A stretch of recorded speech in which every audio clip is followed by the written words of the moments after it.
धोनी सना 2008 के आईपीएल के इफ्तिताही एडिशन में सबसे महंगे खिलाड़ी थे। 15 साल बाद भी वो चेन्नई सुपर किंग्स सीएसके के सबसे कीमती खिलाड़ी बने हुए हैं और अपने अपने इन तमाम चीज़ों का मजमुआ है जो इस टी20 टूर्नामेंट का सबसे ज़्यादा दिलचस्प और बेहतरीन तस्वुर है। यहाँ तक कि चेन्नई में भी, जिसे फिल्मी सितारों और सियासतदानों का शहर कहा जाता है और जहाँ लाखों लोग एक तरह से उनकी पूजा करते हैं, वहाँ भी धोनी नुमाया नजर आते हैं बतौर खास आईपीएल के उन चंद हफ्तों के दौरान। सीएसके और उनके मद्दाहों के दरमियान ताल्लुक खास है और धोनी वो शख्स हैं जो सीएसके की अलामत है। वो हैरत अंगेज तौर पर छक्का लगाने में महारत रखते हैं और नायाब जहानत के साथ टीम की क़यादत करते हैं। जब तक वो क्रेज पर हैं, सीएसके का कोई मैच हारने का इम्कान नहीं रहता है।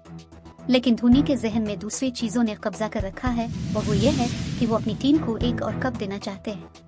वो पहले ही 4 बार इस कप को जीत चुके हैं, लेकिन इस बार जीतकर वो इसे 5 करना चाहते हैं और मुंबई इंडियंस की बराबरी करना चाहते हैं। जब वो इंडियन टीम के कप्तान थे तो धोनी ने एक बार कहा था कि वो सिर्फ एक ऐसी टीम चाहते हैं जो वक्त पड़ने पर खुद को ट्रक के सामने फेंक दे, और उन्हें सीएसके में ऐसी ही टीम मिली है।